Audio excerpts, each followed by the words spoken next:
This young lady had just came from Ecuador, and she had just given birth just 2 weeks ago. And they had to take her baby out of her womb through a C-section because she had just been diagnosed with leukemia. The disease could progress so fast, they had to take the baby, put the baby into the incubator so she could come to the NIH and start treatment. It was December, maybe 10 days before Christmas when she was admitted.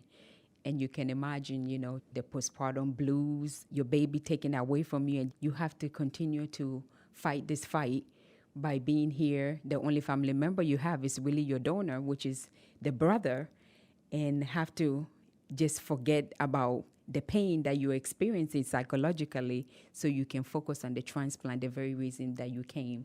The resilience that she had to make it through all of the huge life events that she went through in such a short period of time is amazing. How do you think she was able to cope? She cannot do it alone.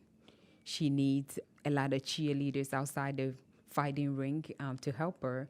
And I remember she's very religious, and we pray a lot together. And believe it or not, she was able to walk out of here cancer free. That's right. Yep. 8 years later, she's still free. As a nurse, what do you think is the most important thing you had done for her? I know when you are in the room, you have to be present. I just knew that she was very emotional, and that was understood because she just had a baby, and the hormones were a lot of fluctuation, and it was all over the place, and she used to cry. So I looked at her in the eye and I said, it's okay to cry, but we can get through transplant by just sitting here and crying all the time. You are going to cry, but you're only going to get 10 minutes to cry. And that's all you get. And then we have to move on to the plan of care. So she looked at me and she smiled and she said she agreed. So I said, I don't care what time you do it. You schedule it and I'll give you 10 minutes and then you can cry. Then we can refocus, the very reason why she's here. And every step is an accomplishment, and we get to celebrate that on a daily basis. Wow, you did this today, and you were able to walk down the hall. That's really great. Yesterday you were only able to do just half of the hallway, but one of these days I have to chase you down and you'll be out of these doors. So those are just encouraging words, supporting her.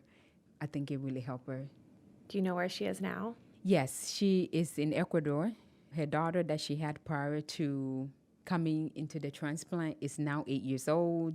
She's doing everything. She's dancing.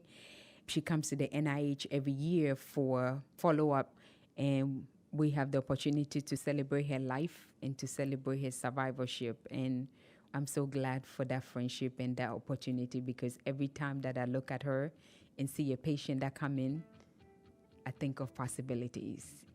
She received life and she's living it. Whenever I feel tired or feel like I can't do this anymore, I think of her.